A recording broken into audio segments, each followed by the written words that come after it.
Pak PLT ya, PLT BSN, Badan Standarisasi Nasional.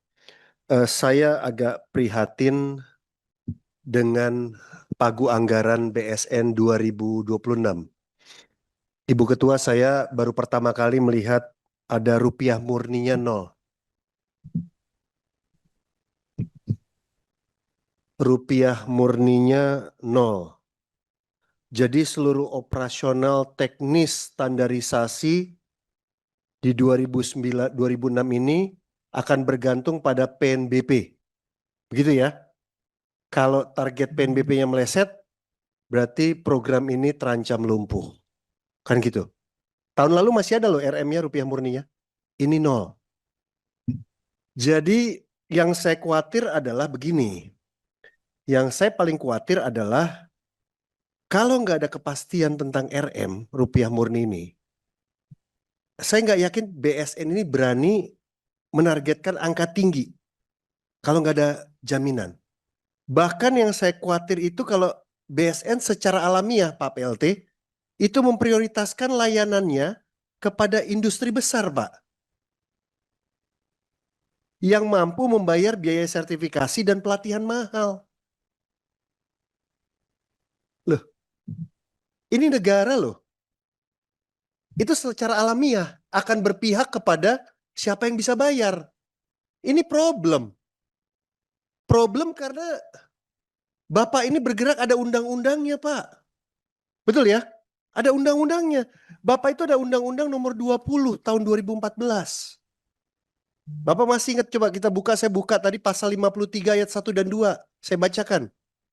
BSN bersama kementerian terkait wajib melakukan pembinaan terhadap pelaku usaha dalam menerapkan SNI. Wajib, Pak. Kalau rupiah murninya 0, wajibnya gimana, Pak? Itu kategorinya apa, Pak? Melanggar undang-undang atau gimana? Itu pertanyaan saya. Itu loh. Jadi pasal 53 yang melandasi operasional dari BSN itu di Undang-Undang Nomor 20 mengatakan wajib.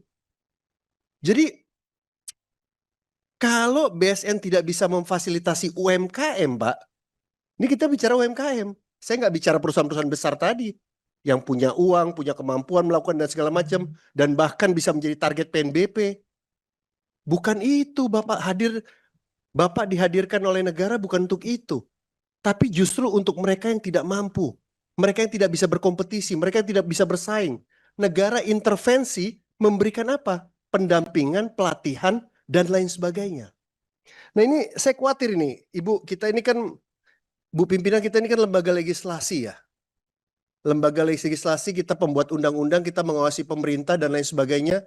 Ini halaman 1 aja saya juga bingung nih.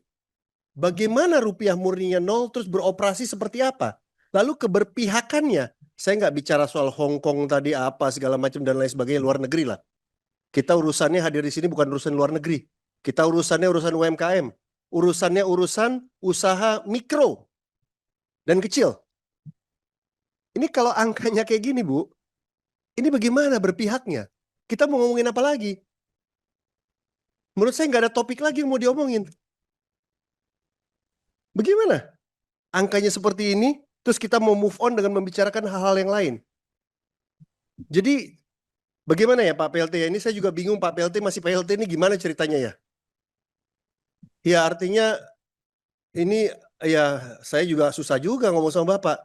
Mau agak digas juga PLT, nggak digas juga Bapak lagi menjabat, gimana jadinya?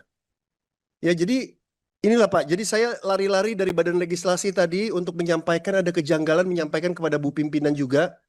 Bagaimana mitra kita bisa move on, bisa melayani UMKM, bisa melayani jutaan pelaku usaha mikro dan lain sebagainya dengan modalitas seperti ini. Ya. Jadi Pak. ya.